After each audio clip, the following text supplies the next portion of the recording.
والکافرون هم الظالمون، اللہ کا انکار کرنے والے وہ سب سے بڑے ظالم ہیں، اور سب سے بڑی یہ ناپاکی ہے جس میں انسان ایسا ہی ہے جیسے گندگی کے گٹر میں کوئی گرا ہوا ہو تو اس کا پورا وجود بدبودار ہو جاتا ہے۔ جس نے ہمیں پیدا کیا ہے، جو ہمیں موت دیتا ہے، اس نے کامیابی کا کیا مفہوم بیان کیا ہے، اور آپ حیران ہوں گے کہ اس پر جو اللہ تعالیٰ کے کلام میں زور ہے، کسی مضمون پر اتنا زور نہیں ہے، حتیٰ کہ توحید، رسالت، آخرت، جنت، جہنم، اس پہ بھی اتنی طاقت سے اللہ نے بات نہیں کی جتنی اس مضمون پہ بات کی ہے کہ کامیاب کون ہے اور ناکام کون ہے۔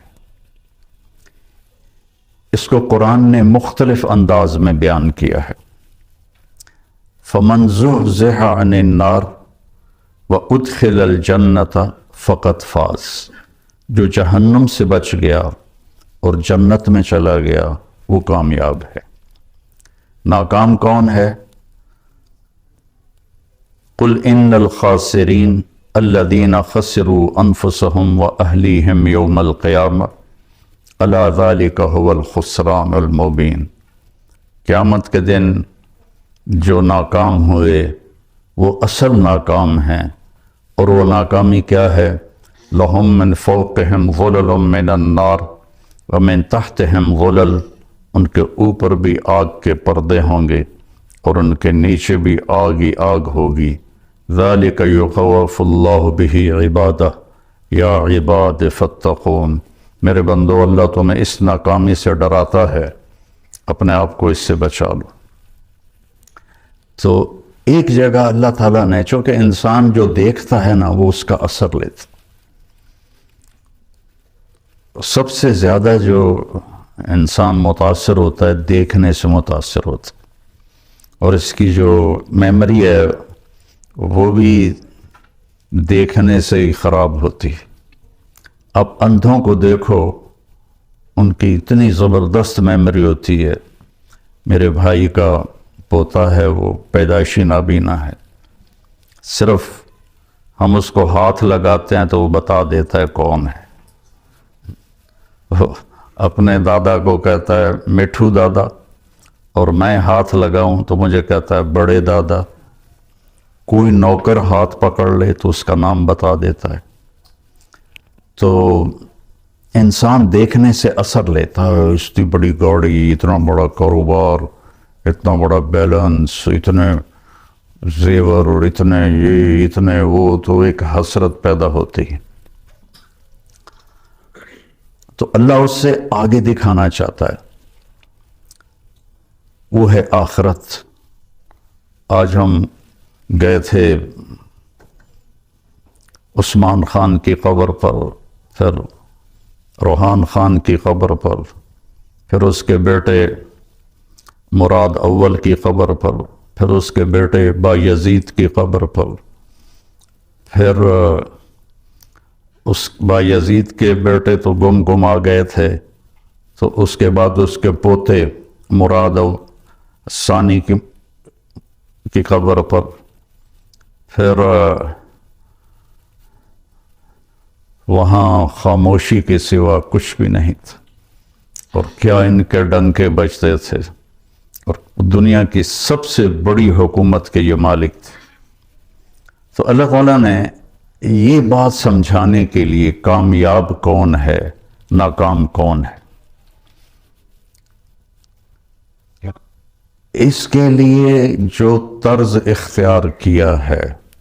اب ہمارے ماحول میں ہے، جب ہماری بات میں ہم وزن پیدا کرنا چاہیں تو ہم قسم اٹھاتے، اللہ کی قسم، اور کہیں جب جھگڑے ہوتے ہیں تو اس میں بھی وہ قسم اٹھواتے ہیں کہ آپ قسم اٹھائیں۔ وہ جھوٹی بھی اٹھا دے تو اس کو چھوڑ دیتے۔ اور ہمارے پنجاب میں، ہمارے ملک میں جو کہ جھوٹ بہت بولا جاتا ہے، تو ایک اور رواج ہے کہ ہمیں اس کی قسم کا اعتبار نہیں، اس کی جگہ فلاں آدمی قسم اٹھائے تو پھر ہم مانیں گے۔ تو قسم سے وہ بات مضبوط ہو جاتی ہے، وزنی ہو جاتی ہے۔ اب اللہ تعالیٰ کو اپنی بات کو وزنی کرنے کے لیے قسم اٹھانے کی کیا ضرورت، جبکہ وہ کہہ رہا ہے وَمَنْ أَصْدَقُ مِنَ اللَّهِ قِيلًا، کہ تمہارے اللہ سے سچا کوئی ہے ہی نہیں۔ اور شروع میں ہی الف لام میم ذالک الکتاب لا ریب فیہ، شک سے بالا تر ہے۔ پھر اگر اللہ قسم اٹھاتا ہے تو چونکہ ہمارے آپس میں جو ہمارا جو رواج ہے اور ہماری جو عادات ہیں اس میں ہم قسم اٹھواتے ہیں، تو اللہ نے اسی کو سامنے رکھتے ہوئے کہیں ایک قسم اٹھائی ہے والعصر ان الانسان لفی خسر، کہیں دو قسمیں اٹھائی ہیں والضحیٰ واللیل اذا سجا، کہیں تین قسمیں ہیں واللیل اذا یغشا والنہار اذا تجلی وما خلق الذکر والانثی، کہیں چار قسمیں ہیں والسماء ذات البروج والیوم الموعود وشاہد ومشہود، کہیں پانچ قسمیں ہیں والفجر ولیال عشر والشفع والوتر واللیل اذا یسر۔ تو مثلا آپ مجھے سمجھتے ہیں کہ میں بہت کوئی بڑا عالم ہوں اور بہت نیک آدمی ہوں، اور میں آپ کے سامنے قسمیں اٹھانا شروع کر دوں اپنی بات پر سچا ثابت کرنے کے لیے، تو آپ خود بول پڑو گے مولانا صاحب ہمیں تو ویسے ہی آپ کی بات پہ اعتماد ہے، آپ اتنی قسمیں کیوں اٹھا رہے ہیں؟ تو ایک مضمون کے کامیاب کون ہے اور ناکام کون ہے، اس پر اللہ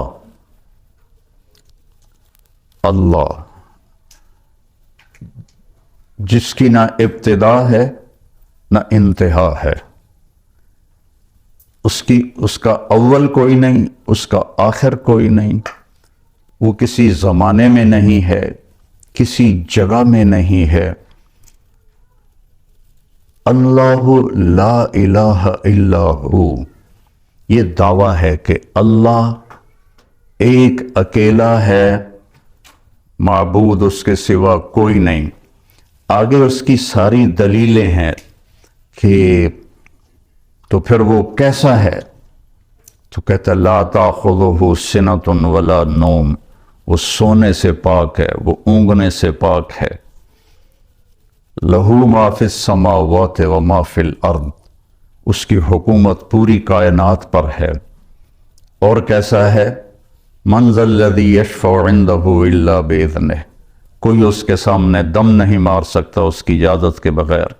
اور کیسا ہے؟ یعلم ما بین ایدیہم وما خلفہم، پوری کائنات اس کے سامنے ہے، آگے جو ہونے والا ہے وہ بھی جانتا ہے، پیچھے جو ہو گیا ہے وہ بھی جانتا ہے۔ ہماری طرح فائلیں کی ضرورت نہیں، کوئی کمپیوٹر کی ضرورت نہیں ہے۔ کل صغیر و کبیر مستطر، ہر چھوٹے سے چھوٹی چیز اس کی بارگاہ میں لکھی جا رہی ہے۔ اور اللہ کہے گا اقرأ کتابک کفی بنفسک اليوم علیک حسیبا، یہ پڑھ، یہ تیرا پیپر ہے، تیری اپنی زندگی کی پوری کتاب ہے، اور اس میں کوئی ایک لفظ کی کمی زیادتی نہیں ہے۔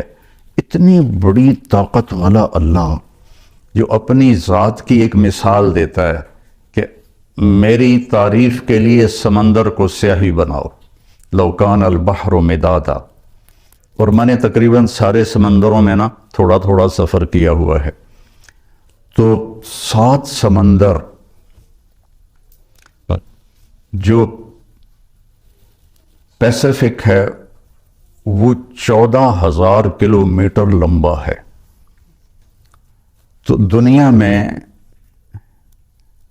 71% سمندر کا پانی ہے اور 29% زمین ہے، اس میں پہاڑ ہیں، جنگل ہیں۔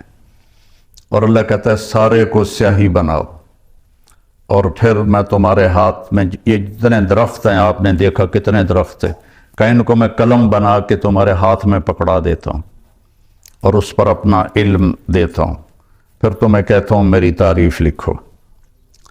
تو تم سارے انسان، سارے جنات، سارے نبی، سارے رسول، سارے فرشتے، جبریل، میکائیل، عزرائیل، اسرافیل، عرش کے فرشتے، مقرب فرشتے، اور سب سے بڑے رسول نوح علیہ السلام، ابراہیم علیہ السلام، موسیٰ علیہ السلام، عیسیٰ علیہ السلام، اور سارے رسولوں کے سردار محمد الرسول صلی اللہ علیہ وسلم، یہ سارے اکٹھے ہو کے میری تعریف لکھیں تو ایک وقت ایسا آئے گا سمندر خشک ہو جائیں گے، تمہارے قلم ٹوٹ جائیں گے، اور تیرے رب کی تعریف ختم نہ ہوگی، چاہے اتنے سمندر اور لے کر آؤ، پھر اتنے اور لے کر آؤ، پھر اتنے اور لے کر آؤ۔ کیوں؟ کہ جتنا بھی لے کر آئیں اس کی ایک لمٹ ہے، اور اللہ تو لمٹ سے بالا تر ہے، اس کے تو کوئی لمٹ کوئی نہیں۔ یہ واحد سفر ہے اللہ کی تلاش کا، جس کی کشش ختم نہیں ہوتی، چونکہ جتنا اللہ کی طرف بڑھتا ہے اتنا اپنے آپ کو ادھورا محسوس کرتا ہے۔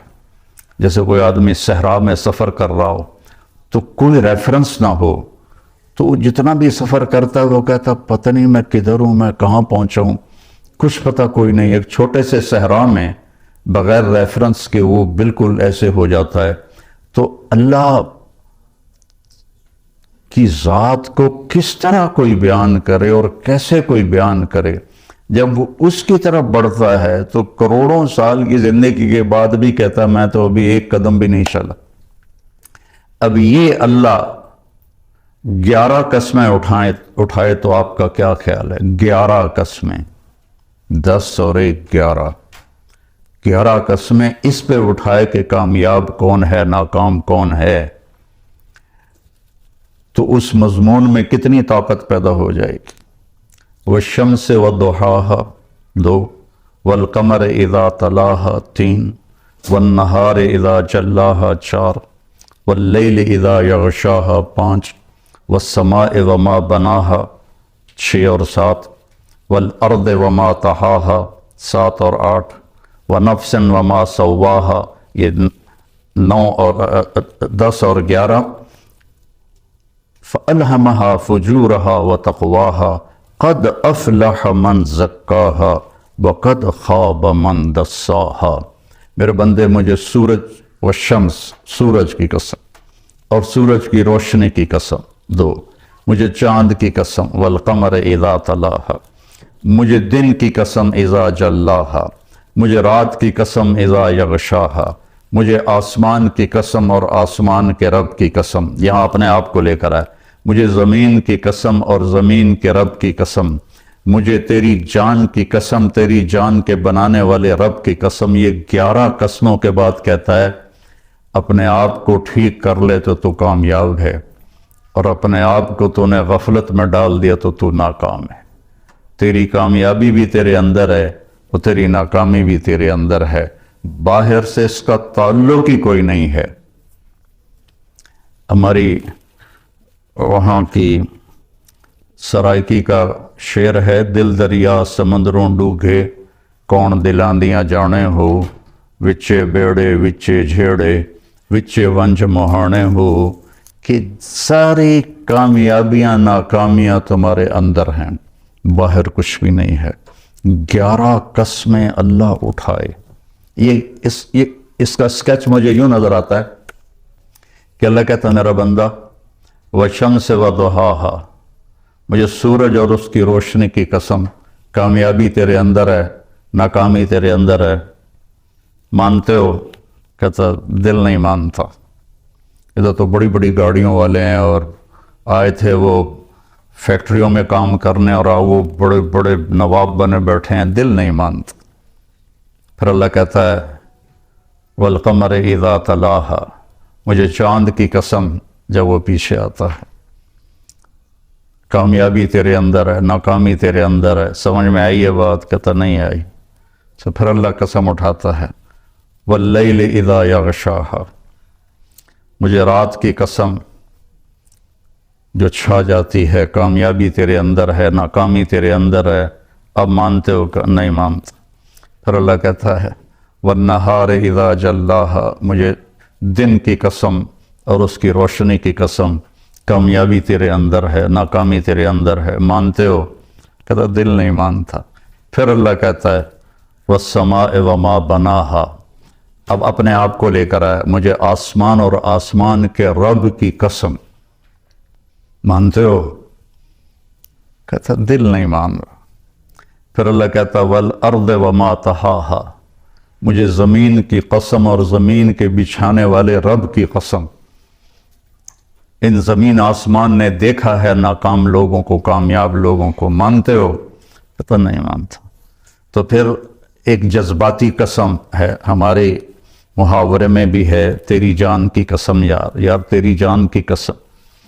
تو آخر میں اللہ کہتا ہے یار میرے بندے وَنَفْسًا وَمَا سَوَّاهَا، مجھے تیری جان کی قسم اور تیری جان کے بنانے والے رب کی قسم، اب تو میری سن لے، میری مان لے، قد افلح من زکاہا وقد خاب من دساہا، اسے پاک کر لے تو تو کامیاب ہے، اسے ناپاک کر لیا تو تو ناکام ہے۔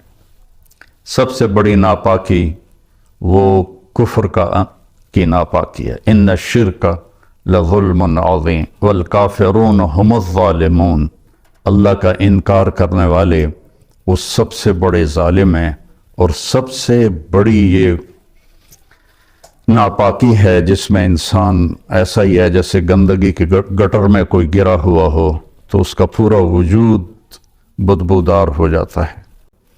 اور قد افلح من زکاہا، اور جو اس کو پاک کرتا ہے، اور دوسری جگہ اللہ تعالیٰ نے فرمایا قد افلح من تزکا وذکر اسم ربہ فصلی، ایمان کے بعد جو چیز انسان کو پاک کرتی ہے وہ نماز ہے، ایمان کے بعد جو چیز انسان کو پاکیزہ بناتی ہے وہ نماز ہے۔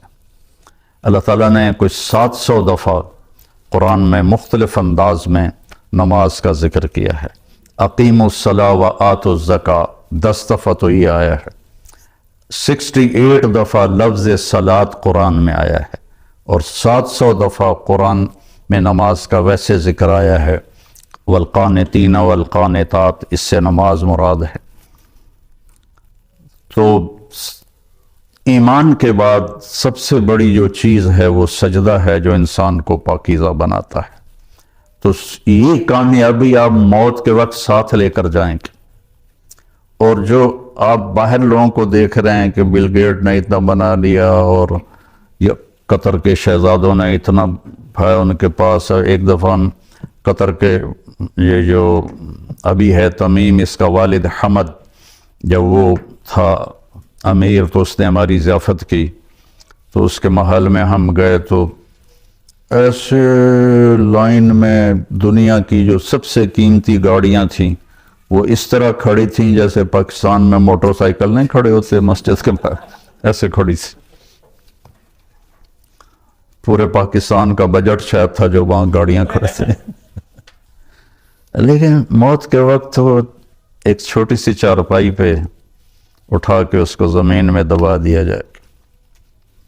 ایک دفعہ ہماری جماعت گئی ایک گاؤں میں، تو مسجد تھی چھوٹی، تو اس کے ایک کونے میں وہ جنازے والی چارپائی پڑی تھی۔ تو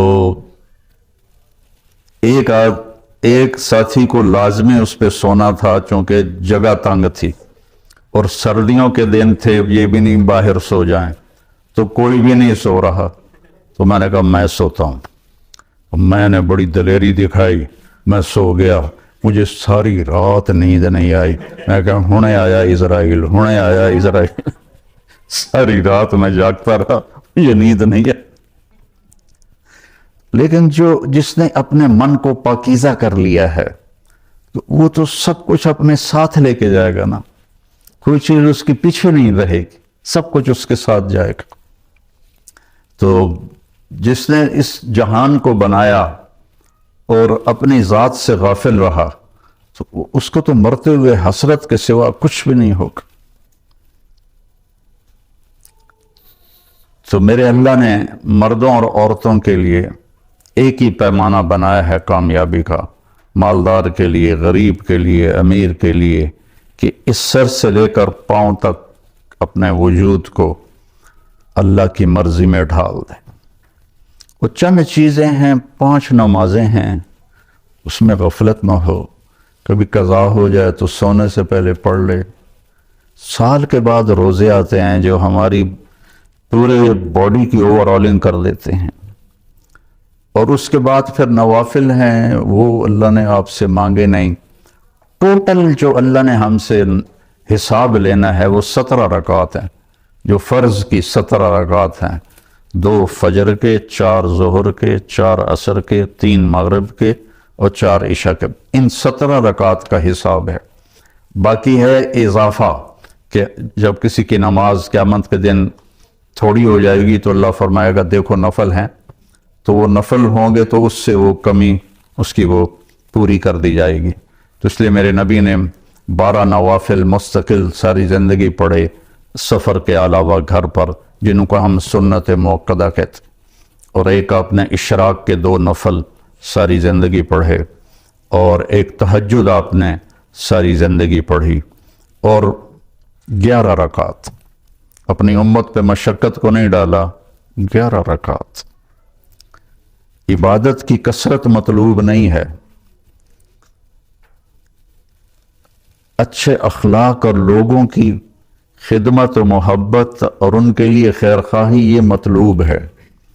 آپ مسجد میں بیٹھے تھے تو آپ نے فرمایا اس دروازے سے ایک جنتی آنے والا ہے، تو ایک انصاری صحابی مدینے والے، وہ اتنے نامعلوم ہے کہ ان کا نام کسی حدیث میں نہیں آیا، ان کے ہاتھ میں جوتا تھا اور داڑھی میں وضو کا پانی تھا، وہ آ کے بیٹھ گئے، کسی نے بتایا بھی نہیں کہ تیرے بارے میں اللہ کے نبی نے یہ کہا۔ اگلے دن آپ اسی مجلس میں تھے تو آپ نے فرمایا اس دروازے سے ایک جنتی آ رہا ہے، تو وہی صحابی جو کل آئے تھے اور اسی شکل میں جوتا ہاتھ میں، داڑھی کا وضو کے پانی سے وہ پانی،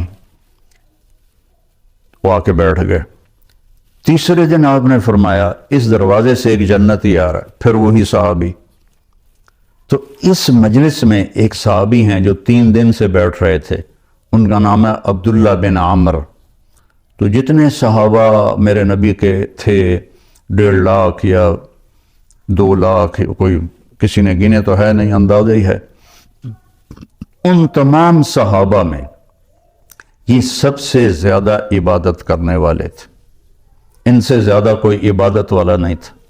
ساری رات تہجد پڑھتے تھے، سارا دن روزہ رکھتے تھے، اور 24 گھنٹے میں ایک قرآن ختم کرتے تھے۔ یہ کسی میں طاقت نہیں تھی۔ ان کے باپ نے شادی کی تو بیگم سے کہنے لگے میں 2 نفل پڑھ لوں، اور نماز کی نیت باندھی، اور چل سو چل، چل سو چل، چل سو چل، کئی گھنٹے گزر گئے تو اس کی بیگم نے کہا اس کو تو لگتا ہے میرا خیال ہی کوئی نہیں، اس نے بھی وضو کیا اور اس نے بھی پیچھے نماز کی نیت باندھ لی۔ تو جب صبح فجر کے بعد باپ نے پوچھا عمرو بن عاص رضی اللہ عنہ، بیٹا رات کیسے گزری؟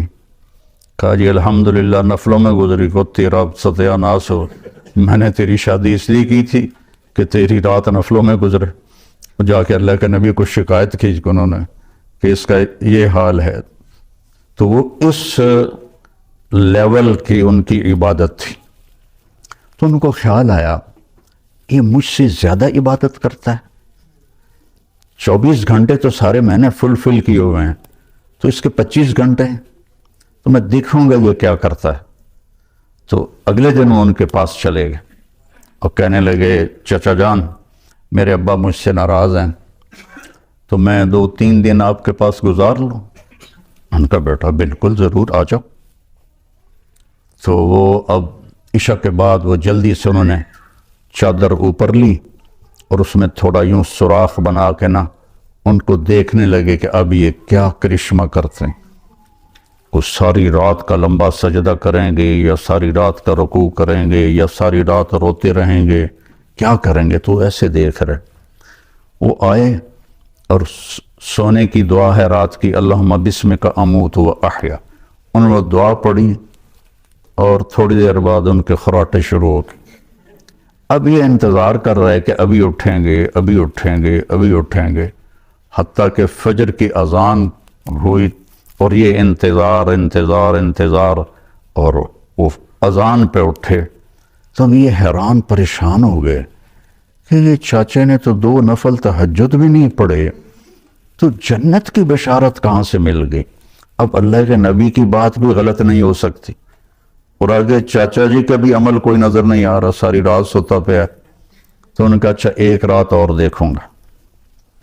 اگلی رات عشاء کے بعد انہوں نے وہی کام کیا، چادر اوپر لی اور ایسے کر کے، بیچارے کتنے تھکے ہوں گے، یوں کر کے دیکھ رہے، وہ آئے اللہم بسم کا منہ تو وہ احیا اور او گئے۔ وہ ساری رات سونے میں گزار تھی، فجر کی نماز اذان پہ اٹھے۔ اب ان کی حیرت اور بڑھ گئی کہ اس زمانے میں تو منافق تہجد نہیں چھوڑتے تھے، تو ان کو تو جنت کی بشارت ملی پڑی ہے، یہ تہجد بھی نہیں پڑی ہے اور جنت کی بشارت۔ اچھا ایک رات اور دیکھوں گا۔ پھر تیسری رات وہی تماشا انہوں نے کیا، انہوں نے بھی وہی تماشا کیا، سیم انہوں نے اپنی سونے میں رات گزاری، یہ ان کو چیک کرنے میں لگے رہے۔ آخر سے اذان پر وہ اٹھے تو یہ بول پڑے، کہنے لگے چاچا سچی بات یہ ہے میری کوئی اپنے ابا سے لڑائی نہیں تھی، میں نے 3 دن تیرے بارے میں مسلسل سنا کہ ایک جنتی آ رہا ہے، ایک جنتی آ رہا ہے، ایک جنتی آ رہا۔ اللہ کے نبی نے تیرے بارے میں فرمایا، تو میں دیکھنے آیا تھا کہ آپ کیا کرتے ہیں، تو آپ تو ساری رات سوتے رہتے ہیں، تو یہ کیا چکر ہے؟ اللہ کے نبی کی بات بھی غلط نہیں ہو سکتی، وہ تیرے پاس پلے بھی کچھ نہیں ہے جس کو وہ سمجھ رہے تھے کہ کچھ بندگی عبادت۔ کہنے لگے بتیجے یہی ہے جو تو نے دیکھا ہے، اور میرے پاس کچھ بھی نہیں ہے۔ تو وہ نہ بوجھل قدموں سے واپس، چونکہ وہ 2 چیزوں کو آپس میں جوڑ بٹھانا ان کو نظر نہیں آ رہا کہ ادھر جنت کی بشارت ہے، ادھر ساری رات کا سونا ہے۔ جب میں نے پہلے بتایا کہ اس زمانے میں تو منافق تہجد نہیں چھوڑتے تھے کہ پتہ نہ چل جائے، تو یہ ساری رات سو کے یہ کیسے جنت کیسے مل گئی؟ جب وہ دروازے تک پہنچے نا تو کہنے لگے بھتیجے ادھر آؤ، تو میں اندر کی بات بتاؤں۔ تو انہوں نے کہا یہ بتائیں۔ تو کہنے لگے یہ جو دل ہے نا، اس میں کسی کی نفرت کوئی نہیں، اس دل میں کسی کی نفرت کوئی نہیں، اور مجھے کسی سے حسد کوئی نہیں ہے۔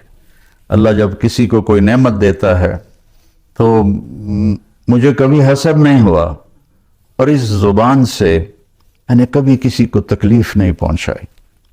تو وہ ایسے کھڑے تھے نا، تو ان کا جو حدیث میں تو یہ ایکشن نہیں ہے، لیکن تھوڑا عربی سے مناسبت کی وجہ سے جو ان کا جو باڈی ریاکشن ہوا وہ میں آپ کو دکھانا چاہتا ہوں۔ تو وہ کہنے لگے ہوا ہوا، اچھلے اگو یہ پھٹا تھوڑا نہیں تو میں ڈہ نہ پاؤں، تو کہنے لگے ہوا ہوا، کہنے یہی ہے یہی ہے، اور آگے کہنے لگے یہ ہمارے بس میں نہیں ہے۔ تو اللہ کے بندوں سے دل صاف رکھنا۔ اپنے گھروں میں اگر آپ کئی میاں بیوی آئے ہوئے ہیں، اپنے گھروں میں خوشی دیکھنا چاہتے ہو تو وہ پیسے سے نہیں آئے گی، وہ آپ کے اچھے اخلاق سے آئے گی، آپ کے اچھے رویے سے آئے گی، برداشت کرنے سے آئے گی۔ ایک دوسرے کی برداشت کرنے سے آپس میں محبتیں قائم ہوتی ہیں، چیزوں سے نہیں۔ 2 واقعات میرے ساتھ اوپر نیچے پیش آئے۔ ایک دوست کے ہاں میرا بیان تھا مسورات میں، تو بیان کے بعد انہوں نے مجھے کہا کہ ایک میرے دوست کی بیگم ہے، آپ سے ملنا چاہتی ہیں، انگلینڈ میں رہتے ہیں، اور وہ جو خود تھے میرے دوست وہ بھی بلینئر تھے۔ تو مجھ سے کہنے لگے کہ میرے جیسے 200 اس کی جیب میں آ جائیں گے، اتنا مالدار ہے وہ، میرے جیسے 200 اس کی جیب میں آ جائیں گے. میں نے کہا بلا لو. تو وہ آئیں اور تھوڑی سی بات کے بعد انہوں نے رونا شروع کر دیا. کہنے لگے لوگ سمجھتے ہیں میں بڑی خوش قسمت ہوں، بہت بڑے مالدار کی بیگم ہوں، لیکن میں اس دولت کو کیا کروں، میرے خاوند کا رویہ ہی ٹھیک نہیں ہے. لوگ میری گاڑی دیکھتے ہیں، میرے کپڑے دیکھتے ہیں، لیکن میرا دل تو اللہ ہی دیکھتا ہے اور تو کوئی نہیں دیکھتا. میرے خاوند کا جو سرد رویہ ہے اس نے میری زندگی حرام کر دی. چند دن کے بعد میں کراچی جا رہا تھا تو مجھے دیکھ کر ایک نوجوان میرے پاس آ گیا. کہنے لگا مولانا آپ سے ایک بات کرنی کہ اللہ نے مجھے سب کچھ دیا ہے، دولت بھی ہے، عزت بھی ہے، سب کچھ ہے، لیکن میں اپنی بیوی سے اتنا تنگ ہوں، اگر میرے بچے نہ ہوتے تو میں اس کو طلاق دے دیتا. اس کی زبان 30 فٹ لمبی ہے. میں کیا رکھ دی کتنے 30 فٹ جڑے تو اس کی زبان 30 فٹ لمبی ہے. تو یہ دو تصویر کے رخ ہیں. ایک خاوند کی بد اخلاقی سے عورت رو رہی ہے اور ایک جگہ عورت کی بد اخلاقی سے خاوند رو رہا، اور وہ کہہ رہا ہے بچے نہ ہوتے تو میں طلاق دے دیتا. تو اپنے گھروں میں اگر آپ خوشی دیکھنا چاہتے ہیں تو اپنی زبان کا بول میٹھا کریں اور ایک دوسرے کی برداشت کرنا سیکھیں. میرے نبی کا فرمان ہے سب سے بہترین گھونٹ اور سب سے میٹھا گھونٹ جو انسان پیتا ہے وہ غصے کا گھونٹ ہے جس کو وہ پی لیتا ہے. اچھا غصے کو پینے سے کیوں تشبیہ دی؟ برداشت کرنا نہیں کہا، پینے سے. کہ عرب میں پانی کوئی نہیں اور پانی کے پیچھے 3 دن کا سفر کر کے وہ مشکیزوں میں پانی بھر کے لاتے ہیں، تو پانی کی حفاظت وہ اپنی جان سے بھی زیادہ کرتے ہیں. تو ایک گھونٹ کے لیے بھی وہ ترستے ہیں. تو میرے نبی نے تشبیہ دی غصے کے برداشت کرنے کو پانی سے، کیونکہ پانی کا گھونٹ اگر مل جائے تو زندگی بچے گی نہ کا بچے گی. کہ غصے کو پی جاؤ تو تمہاری گھر کی ساری زندگی خوبصورت ہو جائے گی، بچ جائے گی. اور ایک صحابی آئے، یا رسول اللہ مل اسلام، اسلام کیا ہے؟ آپ نے فرمایا اچھے اخلاق. وہ دیہاتی تھا، یہاں سے اٹھا اور ادھر آ کے بیٹھ گیا. یا رسول اللہ مت دین، دین کیا ہے؟ آپ نے کہا اچھے اخلاق. وہ ادھر سے اٹھا اور ادھر آ کے بیٹھ گیا. یا رسول اللہ دین کیا ہے؟ آپ نے کہا اچھے اخلاق. وہ ادھر سے اٹھ کے پیچھے جا بیٹھا. یا رسول اللہ دین کیا ہے؟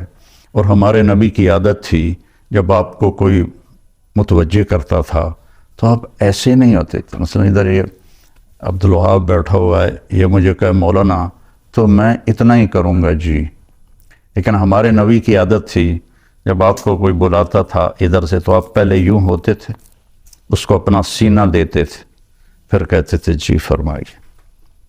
کوئی ادھر سے بلاتا تھا تو آپ ایسے نہیں کرتے تھے، بلکہ آپ پورا اس کی طرف مڑتے تھے اور پھر کہتے تھے جی فرمائیے. تو اس نے ہمارے نبی کو چاروں طرف گھما دیا، آگے بھی، دائیں بھی، بائیں بھی، پیچھے بھی. کہنے لگا یا رسول اللہ دین کیا ہے؟ ہم نے کہا بھائی کب سمجھے گا؟ دین یہ ہے کہ غصہ نہ کیا کر. آپ نے آخر میں فرمایا دین یہ ہے کہ غصہ نہ کیا کر. اب غصہ تو ہر انسان مرد عورت کو آتا ہے، مطلب یہ ہے کہ جب آئے تو اس سے روک لیا کر.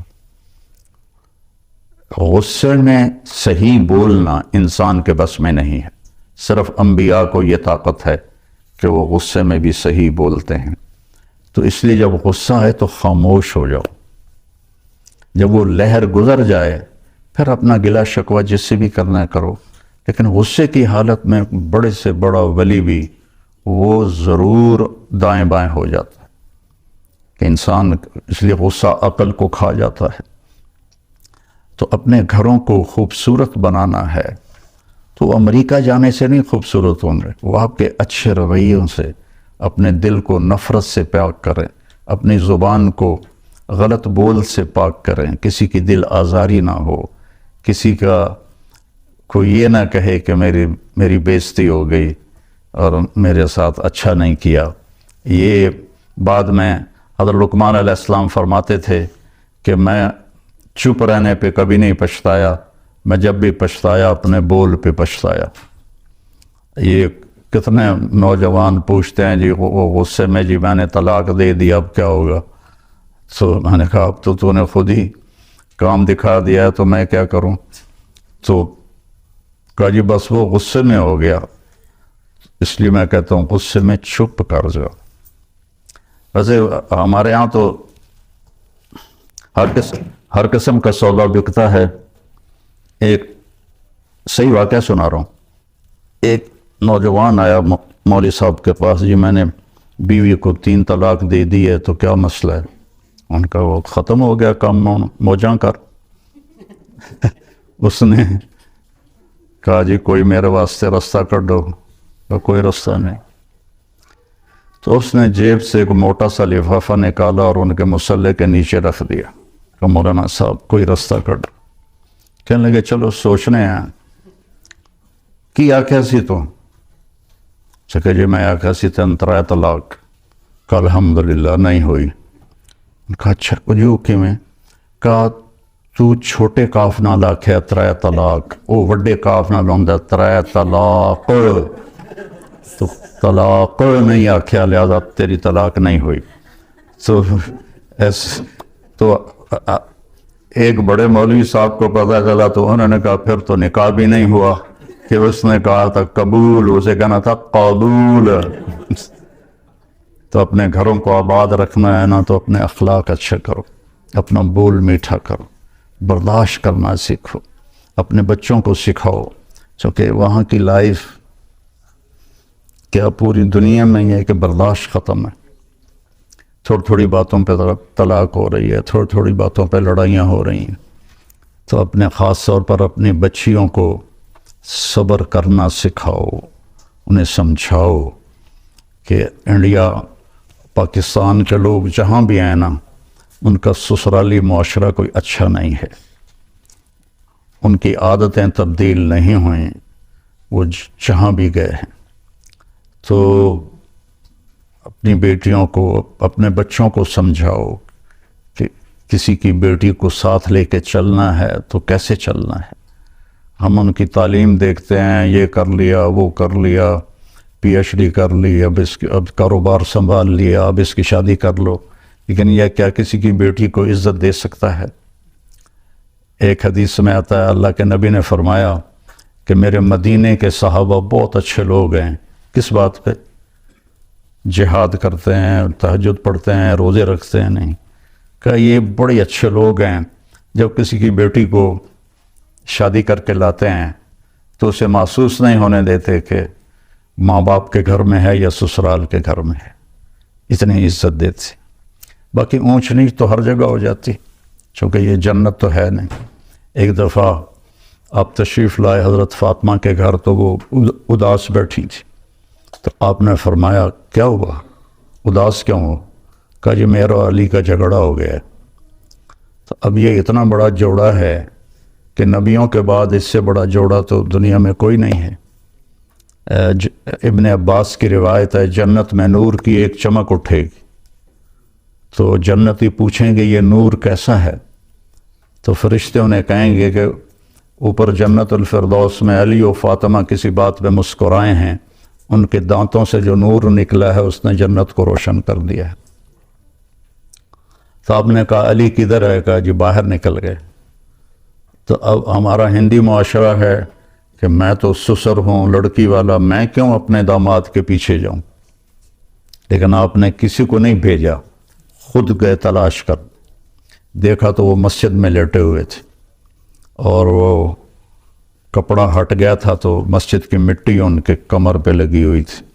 تو آپ نے کہا ابو تراب اٹھو، تو حضرت علی فرمایا کرتے تھے ساری دنیا کی دولت مل جانے سے مجھے اس لفظ کی زیادہ خوشی ہے اور رہے گی کہ میرے نبی نے اظہار محبت کیا. یہ اظہار محبت کے لیے ہوتا ہے. ابو تراب اٹھو، ان کو لے کر آئے اور آ کر زمین پر لیٹ گئے. ادھر علی کو لٹا لیا، ادھر فاطمہ کو. حضرت علی کا ہاتھ یہاں رکھا، حضرت فاطمہ کا ہاتھ پکڑ کے یہاں رکھا، اس کے اوپر اپنا ہاتھ رکھا اور فرمایا بولو بھائی ہماری صلح ہو گئی. تو دونوں نے کہا ہماری صلح ہوگی. نہ علی سے پوچھا کیا بات ہوئی، نہ فاطمہ سے پوچھا کیا بات ہوئی. جو یہ پوچھتے ہیں نا وہ اور لڑا کے آ جاتے ہیں. تو آپ نے دونوں سے نہیں پوچھا کہ کیا ہوا، یہ علی کا ہاتھ، یہ فاطمہ کا ہاتھ، یہ اپنا ہاتھ. بولو بھئی ہماری صلح ہوگی. کہا جی آپ دونوں نے کہا ہماری صلح ہوگی. آپ باہر نکلے تو بڑا چہرہ چمک رہا. تو صحابہ نے کہا یا رسول اللہ آپ بڑے خوش نظر آ رہے ہیں. فرمایا میں علی و فاطمہ کی صلح کروا کے آ رہا.